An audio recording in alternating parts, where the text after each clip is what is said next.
This was an amazing episode, and they delivered it on the week of my birthday! Pokemon Ranger, I choose you! What's up, my dear boys and girls, it's your Ranger Boy here, and welcome to another review of Pokemon Horizons. And during my birthday, they deliver this absolute greatness of an episode. But what exactly did make this episode so good? Well, if you want to know more, then grab some popcorn, grab some cookies, and let's do this! And as soon as the episode started, I instantly connected with this episode, because we are seeing the famous internet personality Nidoking preparing for her upcoming video. She's doing a mic check, starting up her editing program, while a ring light is shining upon her. And after all is said and done, she changes into her more energetic and exaggerated internet personality. And of course, myself and many other YouTubers can immediately relate to this first scene, because we often change our personality for the sake of our internet persona, while in real life, we are anything but that. Love that scene. So as you can see, for the Nidoking, this right here is just her daily routine. And since we are on the topic of that, we witnessed the Rising Voltaclers crew doing their daily chores, including Liko writing down more information about her partner, until suddenly a very enthusiastic Roy runs towards our girl,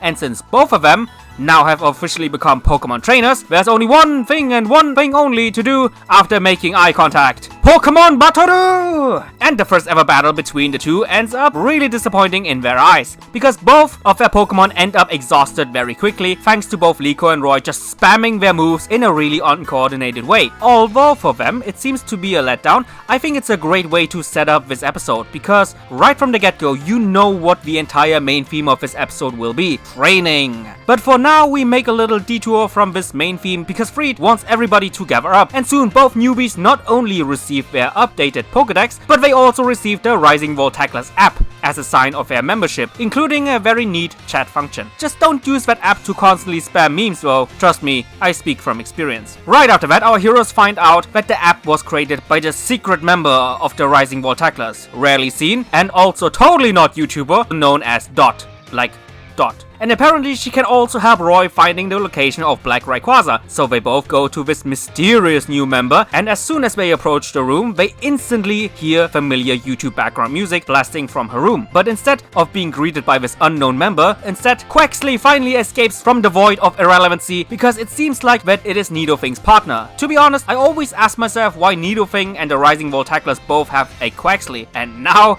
it all makes sense. And as her reliable partner, she delivers a note to the new crew members, which displayed both Roy and Fuecoco being losers. Well damn, that's a great first impression. But even though Roy just got dunked on by somebody he hasn't even met yet, ouch, it actually gives Liko an idea of how to improve their skills. Just use that certain professor guy you have available as an advantage and ask him for some training. Roy wants to become stronger so that he can proudly represent the Rising Voltaclers, while also making another step towards catching Black Rayquaza, while Liko wants to get stronger since she felt really helpless and frustrated after her battle with Amifio, and she wants to protect what she holds dear to her heart. Aww, our girl having some trainer's pride. I am really proud of you, Liko. So after both Nidoking and Ludlow expressed the importance of gaining experience through battle, it's time for both trainers to undergo their special training. But suddenly, Captain Pikachu arrives at the scene, which, first of all, the way it was animated was so goddamn badass! I mean, just look at this scene, just wow!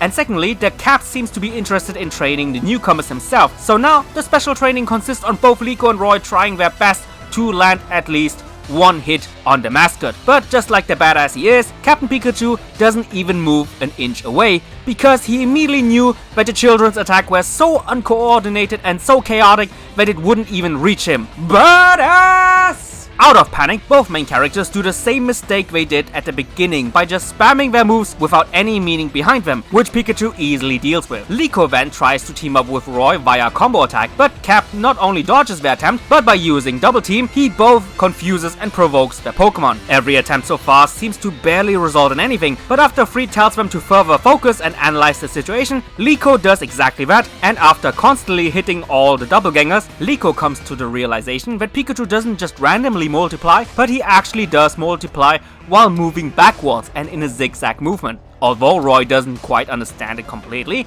he just follows Licos' movements and soon they find the real Pikachu. The captain then dodges Sprigatito's attack, and right before it seems like we are getting a climactic clash between all the Pokemon, both Paldean starters fall asleep. That is not what I expected. But even though both trainers are frustrated by this sudden twist, all of the training participants receive a delicious meal and everything is a-okay. During the meal, Liko realizes that Cap was not only battling them, but also teaching them at the same time. And as soon as she uttered those words, Freed walks towards our heroes and demands of them to immediately continue their training. Wow, that is surprisingly strict for someone who is usually so carefree. So the training must continue, and right after the battle starts, both Liko and Roy instantly recognize what they learned from their battle with Pikachu, that instead of spamming their moves with no coordination whatsoever like before, instead they both watch each other's moves closely, and according to what their opponent does next, they sync up with their Pokemon while also properly timing their attacks. The novices can feel their growth, and they actually start enjoying Pokemon battles. Man, Ash would be so proud right now. And with enjoyment in mind, both decide to end this battle with a final move. So Roy starts singing again, and thanks to that, Fuecoco fires the seemingly finishing blow. But Licos' Sprigatito seems to have improved in speed, so much so that it becomes faster than ever before, resulting in learning Quick Attack. It hits Fuecoco successfully, and Roy's Pokemon is down for the count. But no matter who won and who lost, the trainers gained valuable experience and naturally are thanking the captain for his guidance. And seemingly as a result of their training bearing some fruit, the mysterious Dot tells both trainers to wait in front of her room once again and soon reveals that she found the potential location of Rayquaza, which is in, well, the Paldea region, where they are heading towards anyway. But getting that clue that Rayquaza is there as well is still very helpful and fires up Roy even more, while Liko feels like Dot has actually accepted them. And with that feeling in mind, the episode ends. So this was one hell of a long recap, and with that being said, let's do some impressions. Usually I would start these impressions off by telling you guys both the good and the bad points about this episode. But there's just one little problem. There was nothing bad at all in this episode. In fact, it's actually the direct extreme opposite. And I know, I might sound a little bit crazy if I say this, but this episode from start to finish has been executed to near perfection. Especially in terms of storytelling and overall writing, this episode was absolutely fantastic. Now let me tell you exactly why. First of all, the theme of this episode can be described with two simple words. Training episode. And usually you wouldn't really expect much from a training focused episode, but what made this seemingly not so special training so great is, well, this episode had proper structure and logic behind it, where every move and every step they made actually had meaning behind it and everything made sense. The whole structure and build-up of both Liko and Roy improving their skills was pretty simple. They started training, which resulted in nothing thanks to their inexperience, their lack of coordination and inefficient execution of their Pokemon's moves. The logical next step they did is to ask the Pokemon professor on board for guidance. Then seemingly the strongest and most experienced Pokemon of that professor faced off against them, and naturally as newbies they couldn't even land a single hit thanks to their aforementioned inexperience. But with further guidance from both Freed and Pikachu, both trainers calmed down and actually started analyzing their opponent's moves closely, while also learning when and where to use their next move. And even though the climax of the battle at first seemed to be somewhat anticlimactic, in hindsight it actually makes sense for both Sprigatito and Fuecoco to be exhausted. Both of them were constantly spamming moves and also were constantly chasing down Captain Pikachu's clones, and by the time they finally found the real one, everything beforehand made them use up all of their energy and therefore they got tired. So even something so seemingly comedic made sense afterwards. And even Freed later on demanding both of them to train right after they finished dinner, while surprising at first for such a free-spirited character like him, this mindset not only befits his status as a Pokemon professor, but most importantly, it shows how important the concept of constant repetition is, and how the more you train, the more you improve and grow, which in the end resulted in both Pokemon becoming stronger in the progress, and with Liko's partner even learning a new move. Like I said, from the first until the very last sequence, this whole quote-unquote training mini-arc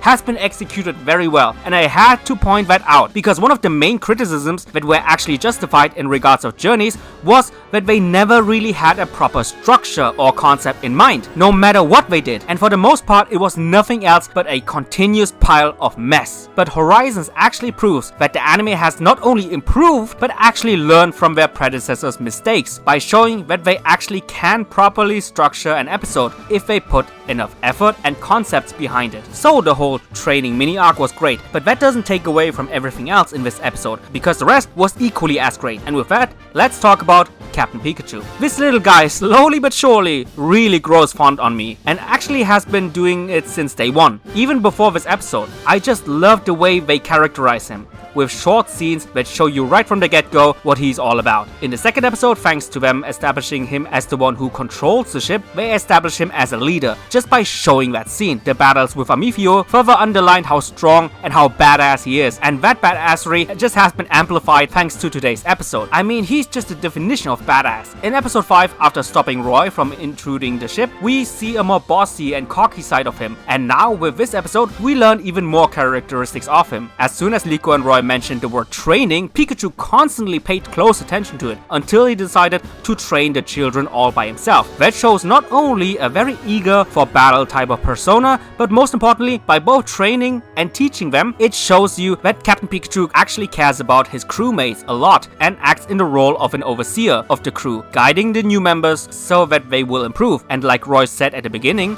properly represent the rising Voltaclers. Even though I have to constantly remind myself that Captain Pikachu at the end of the day is nothing else but merchandise, the way Pikachu was written so far is really underrated, and I honestly think he could, and maybe even already is, much better than even the original Pikachu, aka Ash's Pikachu, by actually having recognizable character traits that makes him stand out from a regular Pikachu, and maybe even in comparison to the OG one. And even with this episode literally being jam-packed with content, they somehow were able to add even more content to it by introducing Dot into the mix. Of course, with her main theme being that she's secretly the popular internet personality Nidothing, and that for one reason or another she wants to keep that as a secret, which results in her isolating herself in secrecy from the others, including Liko and Roy. And even with her limited screen time, they were also able to characterize her, not only thanks to her internet persona, but also thanks to the little gestures that she did in this episode. At first seemingly mocking Roy for being a loser, making her come off as rather rude at first, but then showcasing her as a nice person after all by giving them the location of Rayquaza as a reward for their hard work during training. And the best thing about her is, it seems like next week's episode will be all about Dot, so we can expect even more from her in terms of character and maybe even a face reveal. But needless to say, this episode had a very heavy emphasis on character development, and thanks to that, it was not only an engaging episode, but it also made it one of the best episodes of Horizon so far.